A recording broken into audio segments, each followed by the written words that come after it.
3, 2, 1. Assalamualaikum warahmatullahi wabarakatuh. Waalaikumsalam warahmatullahi wabarakatuh. Alhamdulillah wa syukurillah wassalatu wassalamu ala rasulillah wa ala alihi wa sahbihi wa mawala. Wala haula wala quwwata illa billah. Amma ba'du. Pertama-tama, marilah kita semua panjatkan puja dan puji syukur kita hanya kepada Allah Subhanahu wa Ta'ala yang masih memberikan kita semua banyak nikmat sehat, nikmat waktu luang, nikmat iman, dan nikmat Islam, sehingga kita dapat berkumpul pada pagi hari ini.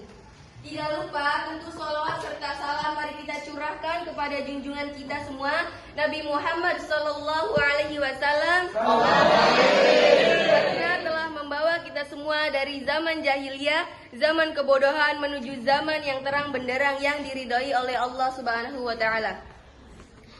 Seperti yang kita semua rasakan saat ini, semoga kita semua masuk dalam golongan yang menerima syafaatnya kelak di hari akhir kiamat nanti. Amin. Amin. Sahabat-sahabatku, taklim pagi ini judulnya adalah Sholat sebagai tiang agama kita.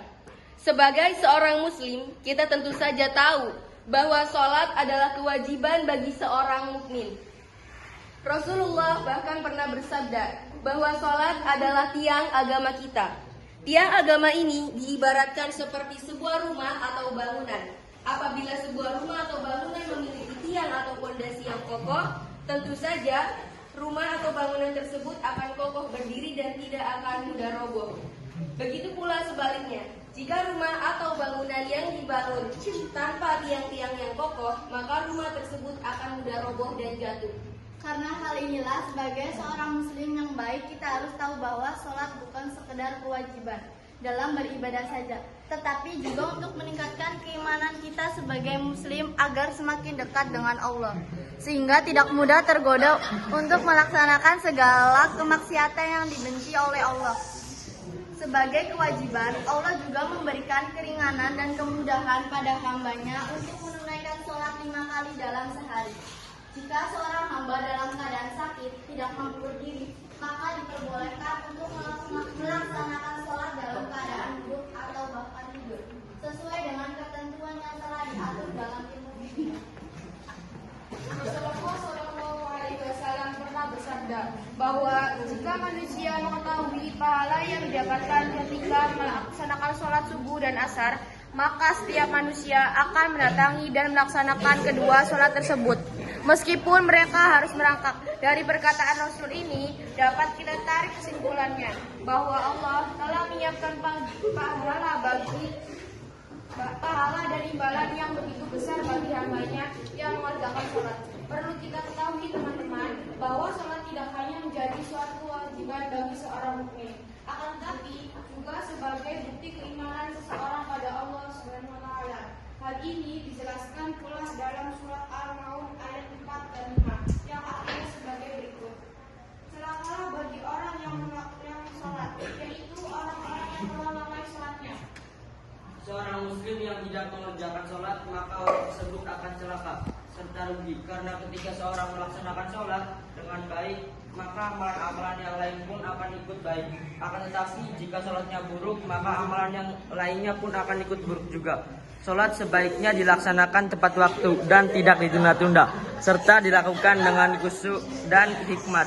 Ketika Anda telah mendengarkan lantunan kumandang azan, maka segeralah mengambil air wudhu, datang ke masjid atau melaksanakan sholat di rumah.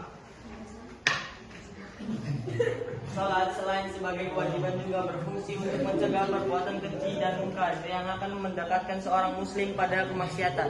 Hal ini juga dijelaskan oleh Allah melalui firman-Nya, yaitu pada surat Al-Ankabut, ketika seseorang melaksanakan sholat, maka ia tidak akan melakukan perbuatan dosa yang lain seperti berzina, mencuri atau melakukan tindak kekerasan.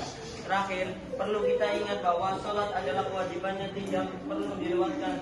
Sebagai dosa yang akan seseorang dapat ketika melewatkan sholat adalah dosa paling besar dan bahkan lebih besar dari melakukan zina. Demi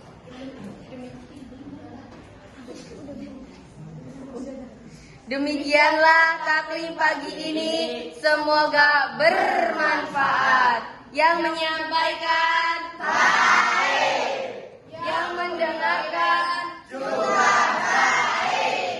Yang lebih baik lagi adalah yang kebaikan.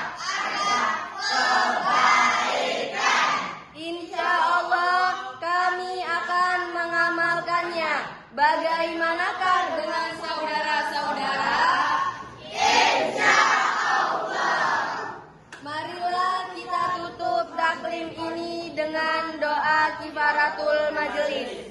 Subhanallah wa bihamdihi, subhanallahumma wa bihamdika, asyhadu an la ilaha illa anta, astaghfiruka wa atubu ilaik. Wassalamualaikum warahmatullahi belum wabarakatuh. kan sallallahu salam maulana sul baru tahu ya Maulaya sholli wa sallim daiman abada ala habibika khairil khalqi kullihim. Huwal habibul ladzi turja syafa'atuhu likulli haulin minal awwalin muqtahidin ya Rabbi bil Mustafa balil maqasidana waghfir lana ma madoya wasi'al karami ya arhamar rahimin ya arhamar rahimin ya arhamar rahimin farij alal muslimin ya lima sirri ala tahqiq istiqra'anna wa hadina wa fu'anna wa kullana haitsu kunna ya lima sirri mina ala tahqiq istiqra'anna wa hadina wa fu'anna wa kullana haitsu kunna ya lima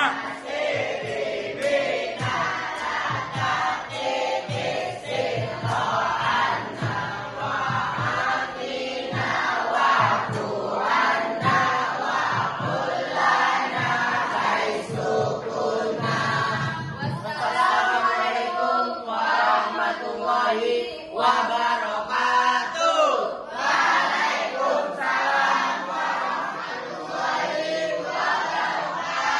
demikianlah taklim terakhir untuk tahun 2022 bersama kameramen Mr. Don. Mana?